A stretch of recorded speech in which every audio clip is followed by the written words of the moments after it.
The afternoon sun was a waning ember behind thick clouds as Caelan sank to his knees beneath the gnarled limbs of the bramble heart. Each breath he drew was a ragged whisper, each heartbeat a hammer driving the cruel thorns deeper into his flesh and soul. The tree's dark branches twisted above him, blooming with sharp, red flowers that shimmered like drops of fresh blood, their beauty a cruel mockery of the agony they inflicted.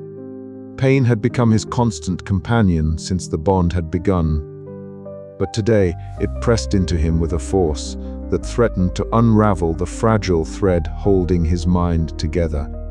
The curse was no mere legend.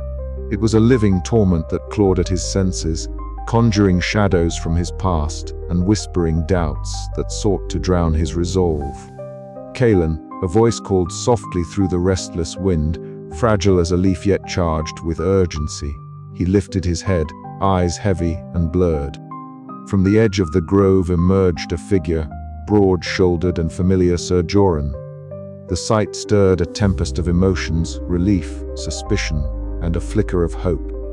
Joran. Caelan's voice was hoarse, disbelief mingling with cautious welcome.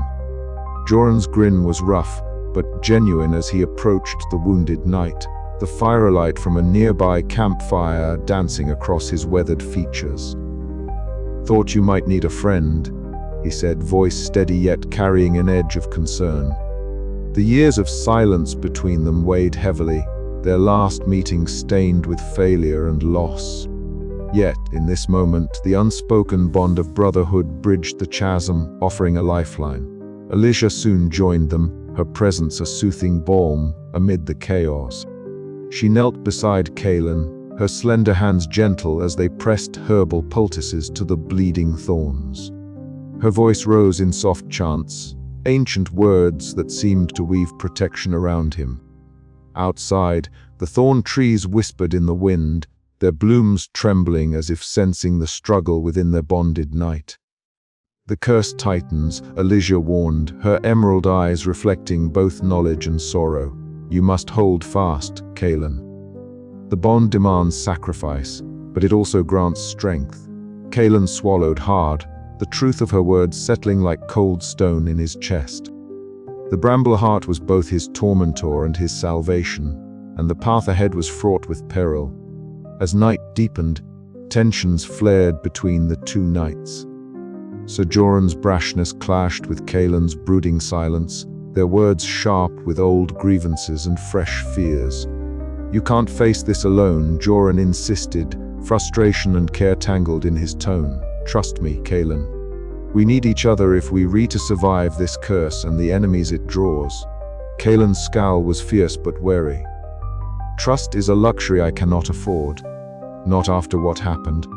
Their confrontation hung heavy in the air, the thorn trees looming like silent witnesses to their fragile reconciliation. Yet beneath the surface, a tentative understanding began to take root, promising strength through unity. In the quiet that followed, Caelan closed his eyes and reached inward, seeking the flicker of hope that had not yet been extinguished. The bramble heart's pain was a crucible, and through it he would forge himself anew or be consumed entirely.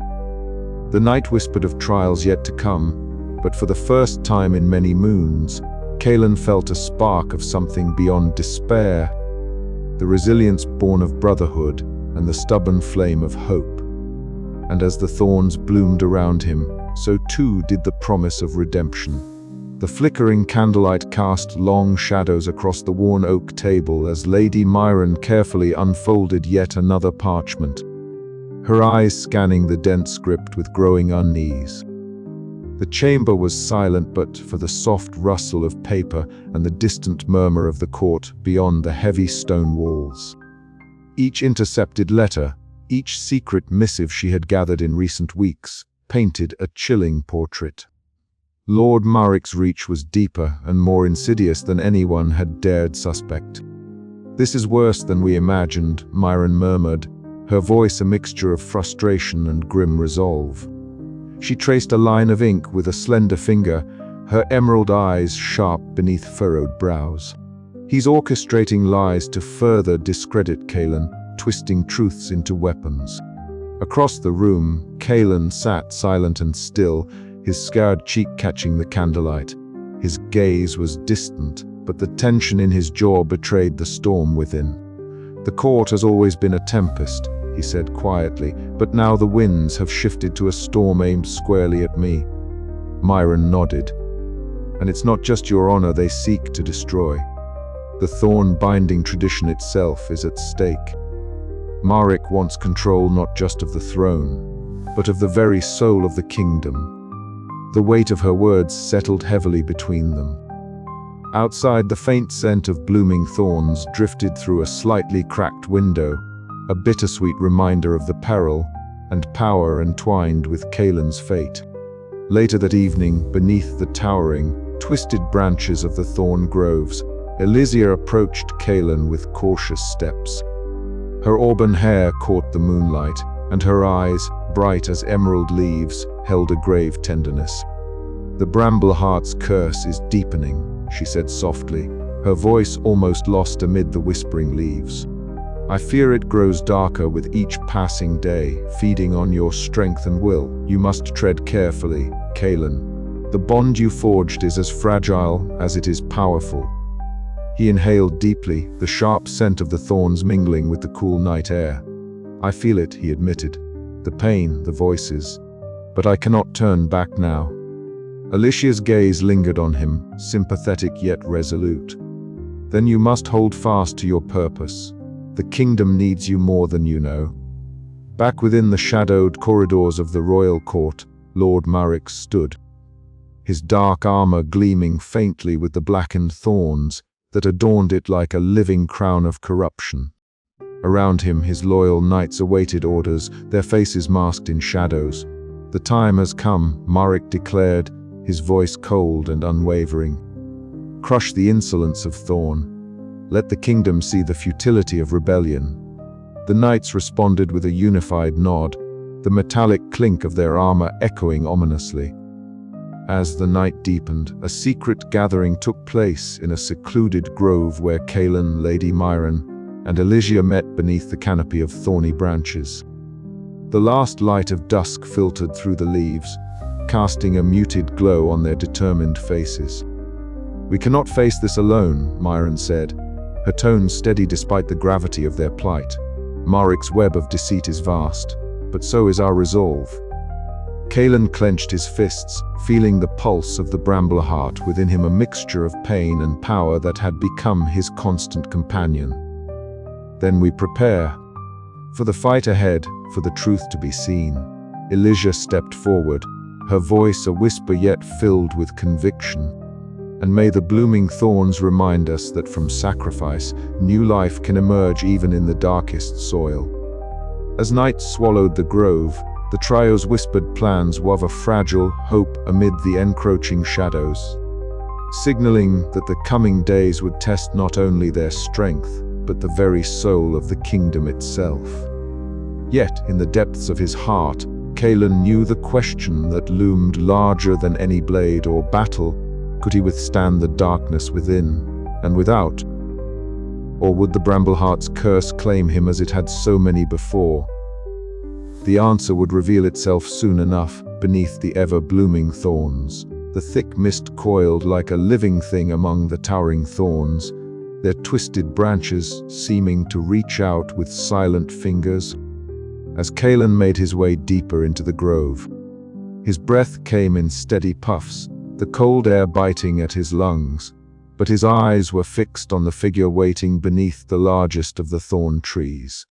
The old thornkeeper, a man as much part of the forest as the trees themselves, stood with a quiet dignity that seemed to command the very earth beneath his feet. As Caelan approached, the thornkeeper's eyes, sharp and luminous, lifted to meet his. "You have returned," the elder said, voice rough as bark but filled with a strange warmth. "The thorn calls to those who listen, and you, Sir Caelan, are bound more tightly than you know." Caelan bowed his head in respect, feeling the weight of his journey press upon him. "I seek understanding," he admitted. "The Brambleheart's curse weighs heavy, but I must know the truth behind these trees and the oaths we swear." The Thornkeeper gestured toward the ancient thorn tree towering above them, its bark dark and knotted, blooming with sharp crimson flowers that glistened like drops of blood in the fading light. Long before the kingdoms rose, before swords and crowns, there was a pact made between men and the wild spirit of the land. The thorn trees are vessels of that ancient bond, living sentinels of sacrifice and resilience. To bind one's soul to a thorn is to entwine fate with nature's harsh grace. Caelan's eyes traced the twisting branches, each thorn a reminder of pain and endurance. But the Brambleheart, why is its power so deadly? The Thornkeeper's gaze darkened, shadows deepening beneath his thorn-crowned hair. Because the Brambleheart carries the weight of betrayal and blood spilled long ago. It is both a gift and a curse, demanding the highest price from those who dare claim it. The souls it binds are tested through fire and shadow. Many have fallen, consumed by the thorns they embraced. A cold wind whispered through the grove, scattering crimson petals that floated down like blood rain. Caelan felt their touch on his skin, a chilling reminder of the sacrifices yet to come. "You stand at a crossroads, Caelan," the Thornkeeper continued. "The path you choose will shape not only your fate, but that of the kingdom. To wield the Brambleheart's power is to accept that life and death are intertwined, that every bloom of the thorn is born from sacrifice." Caelan knelt at the base of the ancient tree, his hands resting on the rough bark. The air thrummed with quiet power, a pulse that seemed to echo the beat of his own heart. As twilight descended, shadows lengthening and blending with the thorn's sharp silhouettes, he felt a profound stillness settle within him.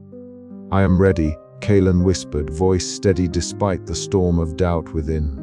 "To bear the cost, to keep my oath, no matter the pain." The Thornkeeper nodded, a rare softness breaking through his weathered features. "Then go forth with the knowledge that you are not alone.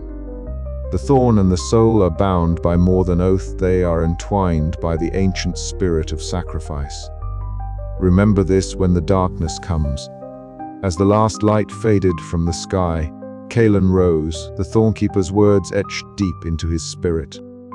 The journey ahead was perilous, the price steep, but his resolve had never been clearer. The thorn's bloom awaited, and with it, the fate of a kingdom hung in the balance.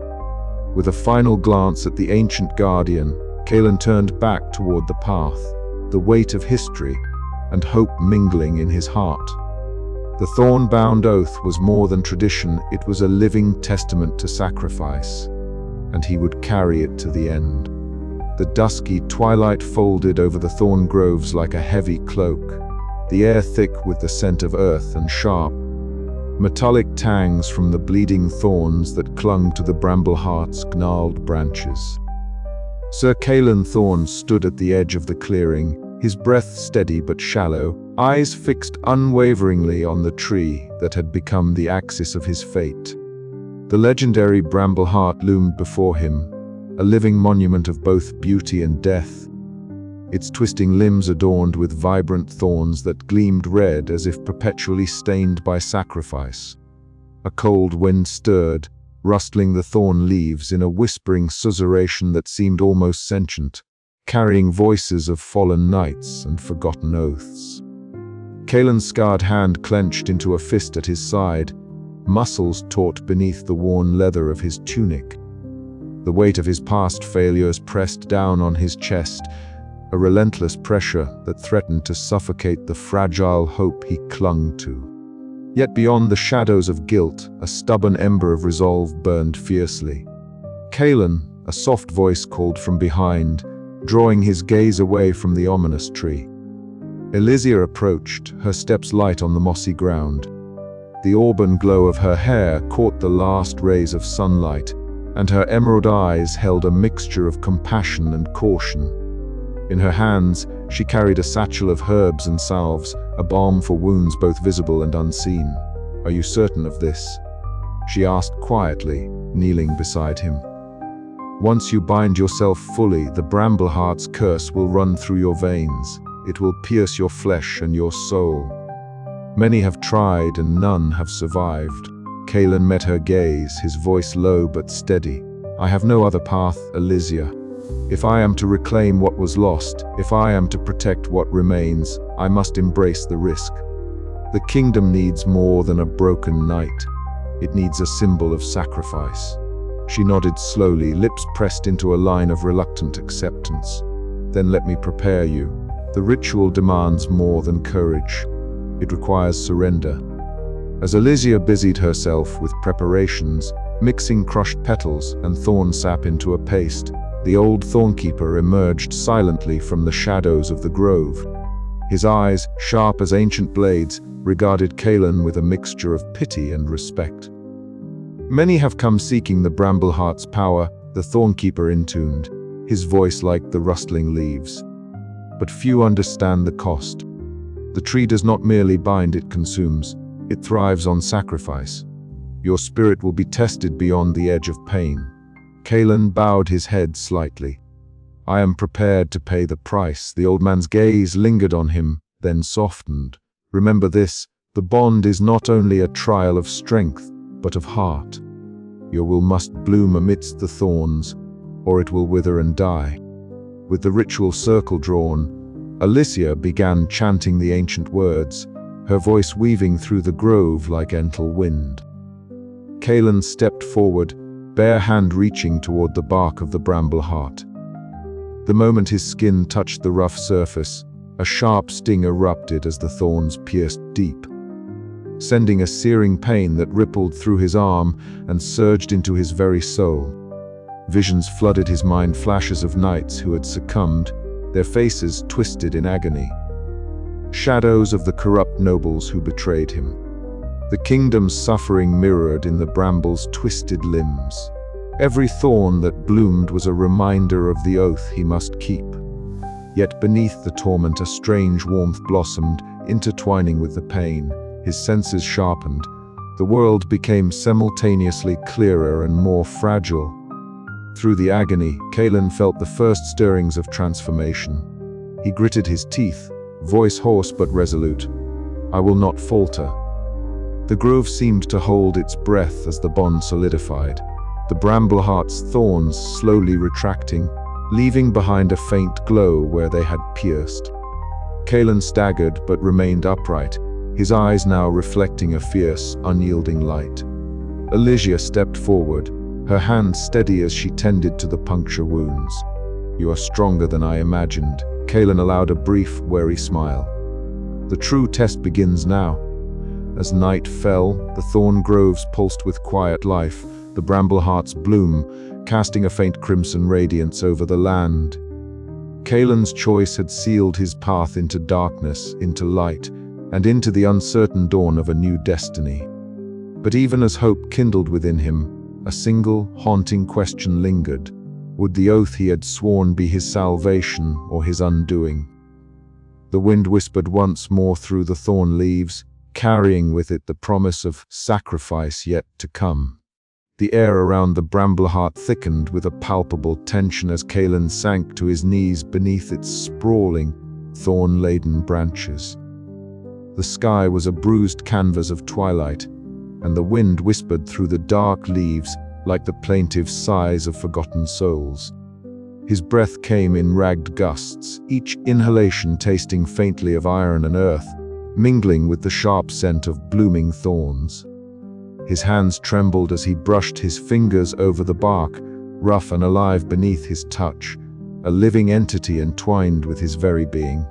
A subtle, almost imperceptible pulse traveled beneath Caelan's skin, a slow, rhythmic throb that seemed to echo the heartbeat of the tree itself. He flexed his fingers, staring in fascination and dread as faint lines, dark and thorn-like, spidered across his forearm. The veins beneath his skin swelled, tracing intricate patterns that mirrored the twisted branches overhead. A cold shiver ran down his spine. This was no ordinary bond, it was a melding of flesh and spirit, pain and power entwined inextricably. Do you feel it, Caelan? Alicia's voice came softly from the shadows of the grove, steady and warm despite the chill that hung in the air. She stepped forward, her emerald eyes bright with a mixture of awe and concern. Her slender fingers reached out to examine the spreading marks, her touch gentle but deliberate. "It's growing," Caelan murmured, voice hoarse. "Like the tree is reaching into me, and I into it." Alicia nodded, producing a small satchel filled with fragrant herbs and salves from the folds of her robe. The bramble heart does not give its power freely. Every gift demands a sacrifice. Your body bears the first toll of that price, but the bond it also reveals truths. You will see the kingdom's wounds as never before. He swallowed hard, the weight of her words settling over him like a shroud. The pain was not merely physical. It was spiritual, a gnawing invitation to confront the suffering that had been buried beneath his shame and guilt. As the dusk deepened, the grove seemed to hum with silent voices, echoes of past knights who had dared this path, their fates entwined with the thorn trees they had sworn to. Later that night, in the flickering candlelight of Alicia's humble hut, Caelan sat wrapped in a coarse blanket, the salve cooling his burning skin. The faint, thorny patterns pulsed faintly beneath the surface, a constant reminder of the bond's relentless encroachment. Alicia worked silently, her hands steady and sure as she applied the ointment, murmuring soft blessings in the ancient tongue. "You must hold fast, Caelan," she said quietly. "The bramble heart tests more than your flesh. It tests your heart, your soul." He met her gaze, gratitude and fear warring within his eyes. "I am not sure I can endure its full weight." "Endurance is born from purpose," Alicia replied. "Remember why you chose this path." The days that followed blurred into a cycle of ritual and reflection. Caelan found himself drawn deeper into the thorn groves, where the old thornkeeper awaited beneath a canopy tangled with shadow and light. The ancient man's presence was like the earth itself, steady, immovable, yet full of hidden life. "The thorn trees do not merely bind your soul," the thornkeeper rasped, his voice a gravelly echo that seemed to come from the roots of the forest itself. "They share your pain, your hope. You must learn to embrace the suffering, for in it lies the seed of rebirth." Caelan listened, the weight of the old man's words settling into his bones. He could feel the kingdom's anguish mirrored in the twisted branches and blooming thorns, a land wounded by corruption and betrayal, yet still clinging fiercely to life. His own transformation was but a reflection of that greater struggle, a painful yet necessary convergence of man and nature. One evening, as the sun dipped below the horizon in a blaze of crimson and gold, Caelan stood atop a ridge overlooking the endless groves. The wind carried the scent of earth and blooming thorns, the distant murmur of the forest alive with whispered prayers and quiet resilience. He closed his eyes, letting the voices wash over him, the echoes of those who had come before, the silent pleas of the land itself. The thorn-like veins beneath his skin pulsed in harmony with the brambleheart's rhythm, a living testament to the oath he bore. Though the path ahead was shrouded in uncertainty and pain, Caelan's heart hardened with solemn resolve. He was no longer merely a disgraced knight. He was part of something greater, a living symbol of sacrifice, hope, and the painful beauty of transformation. But even as strength blossomed within him, the shadow of the curse loomed ever closer, a silent specter threatening to consume all that he had fought to reclaim. In this fragile balance of blood and thorn, Caelan understood the true cost of his oath, and the price he might yet pay to see it fulfilled. As night fell and the first stars glittered against the dark velvet sky, a single thorn bloomed on Caelan's arm, crimson and shining like a drop of fresh blood. It was both a promise and a warning, a solemn echo of the bond that would define his fate. And far beyond the grove, in the cold halls of power, the wheels of conspiracy turned ever faster, drawing closer to the inevitable storm that would test the very soul of the kingdom and of the thorn-bound knight who dared to face it.